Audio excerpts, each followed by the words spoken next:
लाडली लाल की जय। श्री सद्गुरुदेव भगवान की जय। राधा बाबा द्वारा लिखी गई पुस्तक आस्तिकता की आधारशिलाओं में अब आगे। तत्परता से हम चेष्टा करें, फिर कभी तो भगवान की कृपा पूर्ण कर ही देगी। भगवत स्मरण की चेष्टा में त्रुटि नहीं होनी चाहिए। वह निश्चित है कि त्रुटि इसीलिए होती है कि हम त्रुटि होने देते हैं। कम से कम प्रत्येक 5 मिनट पर भगवत स्मरण का नियम अत्यंत दृढ़ता से निभाना चाहिए। इसमें जरा भी कठिनाई नहीं है, केवल मन की लगन होने से ही काम हो जाएगा। मन का स्वभाव यूं तो बहुत बदमाशी करने का है, पर इसमें एक गुण भी बड़ा सुंदर है। हम जिस चीज़ में इसे लगा दें तथा एक बार अच्छी तरह से उस वस्तु को पकड़ा दें, फिर वह जल्दी से उस वस्तु को छोड़ना नहीं चाहेगा। अनादिकाल से हमने इसे संसार पकड़ा रखा है, इसी से वह इसे छोड़ना नहीं चाहता। पर एक बार दृढ़ता से यदि हम इसे भगवान का चिंतन पकड़ा देंगे, तो फिर यह भगवान को भी दृढ़ता से ही पकड़ लेगा और छोड़ना नहीं चाहेगा। यह सर्वथा सत्य है कि हमारी इच्छा की कमी के कारण 5-5 मिनट के भगवत स्मरण में भूल होती है और नियम छूटता है। हम यदि चाहने लगे कि 5-5 मिनट पर तो भगवत स्मरण में भूल नहीं होने देंगे, तो हम देखेंगे कि प्रत्येक दिन भूल में कमी होने लगेगी और कुछ भी दिनों में भूल होनी बंद हो जाएगी। हाँ, हम करेंगे ही नहीं तो फिर तो उसकी दवा ही नहीं है। तत्परता से हम चेष्टा करें, फिर कभी तो भगवान की कृपा पूर्ण कर ही देगी। कोई कह सकते हैं मन नहीं लगता, सो मन तो लगाने से ही लगेगा। इसका एक उपाय है।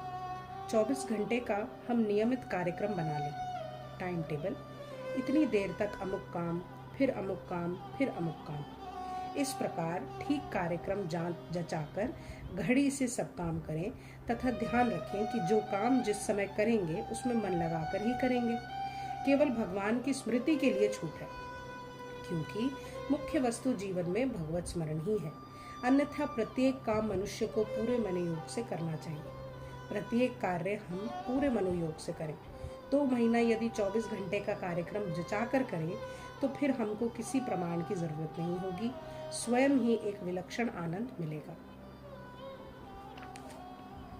पूरी सच्चाई के साथ हम भगवान की ओर चल पड़े, फिर अपनी अहेतु की कृपा का प्रकाश वह स्वयं कर देंगे। सत्य का प्रकाश सत्य यह है कि यहाँ भगवान के अतिरिक्त और कुछ भी नहीं है।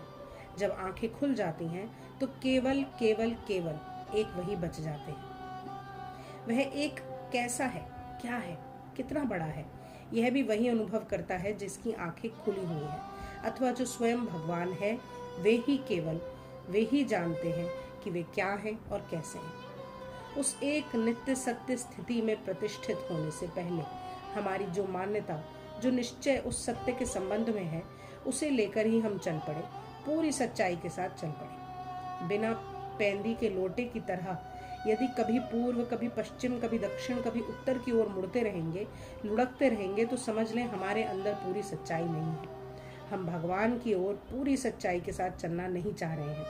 यह सच है कि कभी कभी बड़े भीषण तूफान में पैंदी लगा हुआ लोटा भी 10 हाथ दूर खिसक जाता है। वैसे ही माया के भीषण चपेट में ऊंचे से ऊंचा साधक भी कभी क्षण भर के लिए डगमग से हो जाता है, किंतु उनका डगमग सा होना भी उनके सत्य में, नित्य सत्य भगवान में पूर्ण प्रतिष्ठित होने के लिए ही होता है। जैसे खूंटे को जमीन में गाड़ने वाला उसे बार बार हिलाकर देखता है कि यह हिल तो नहीं रहा, वैसे ही भगवान ही स्वयं उसको, किसी ऊंचे साधक को हिलाकर उससे खेलते हैं, देखते हैं कि यह हिलता है या नहीं, तथा फिर जैसे खूंटे को हिलते देखकर खूंटा गाड़ने वाला और वेग से उस पर चोट मारता है, उसे अडिग अचल गाड़कर ही छोड़ता है, वैसे ही भगवान उस ऊंचे साधक को माया के हाथ से हिलाकर, उसे हिलते देखकर उस पर अपनी अपरिसीम अहेतु की कृपा का तत्क्षण प्रकाश कर देते हैं, उसे अपने में मिलाकर अचल पूर्ण प्रतिष्ठित करके ही छोड़ते हैं। किंतु यदि हम अपनी ठीक ठीक जांच करें तो हमें यही दिखेगा कि ऊंचा साधक क्या, हम तो परमार्थ साधक ही नहीं है।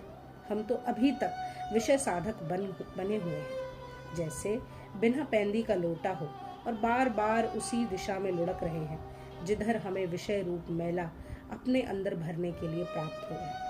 हम तो उससे भी गए बीते हैं जो एक छोटा शिशु है, खेल में गिर पड़ने के कारण मेले में सन गया है और अपनी माँ को पुकार रहा है, हरी मैया तू दौड़ कर आ जा रही, मैं गिर पड़ा हूँ, मुझे मेले में से निकाल रही। हम तो उसी गड्ढे में, उसी मेले में ही और भी सन जाने का सुख अनुभव कर रहे हैं और सोच रहे हैं कि माँ नहीं देख रही है, बड़ा अच्छा है। परमार्थ का साधक ऐसा नहीं होता। ऐसा साधक तो स्पष्ट ही विषय का साधक है और इसीलिए हमारी यह दुर्दशा है। फिर भी घबराने की आवश्यकता नहीं है। यहाँ की माँ भी देर हो जाने पर बच्चे को ढूंढने बाहर निकल पड़ती है। तो फिर अनंत भूत भविष्य वर्तमान की असंख्य माताओं का एकत्रित प्यार जिन भगवान के अपरिसीम प्यार के महासमुद्र की एक बूंद में ही समा जाता है, वे भगवान तो हमारे पास ही अवस्थित रहकर हमें देखकर हंस रहे हैं। ऐसे वे भगवान क्या हमारे सामने प्रकट नहीं होंगे? अवश्य होंगे और हमारा सब मल धोकर हमें अपने में अंक में ले लेंगे और हमें अपने में मिला लेंगे। हमारे किसी आचरण से विश्व रूप प्रभु को कोई चीज मिले ही नहीं।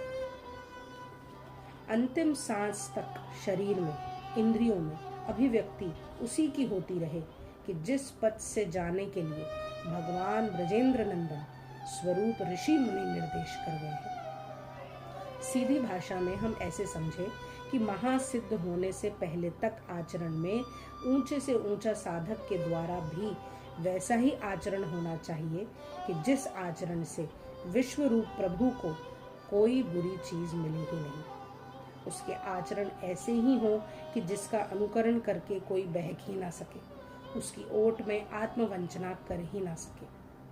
कोई कहे मैं तो भगवान की शरण में ही निरंतर पड़ा रहता हूँ, तो यह वाणी की शरणागति भी बड़ी अच्छी चीज है, किंतु असली शरणागति होती है क्या होता है?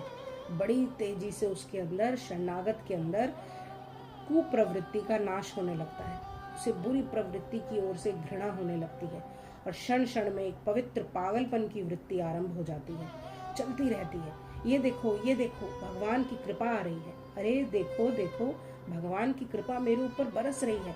ऐसी शरणागति की धारा में यदि हम बह रहे हैं तो और स्नान कर रहे हों, तब तो कोई बात नहीं, कोई भय नहीं, अन्यथा उपयुक्त बात पर अवश्य ध्यान देना चाहिए। श्री राधा श्री राधा श्री राधा।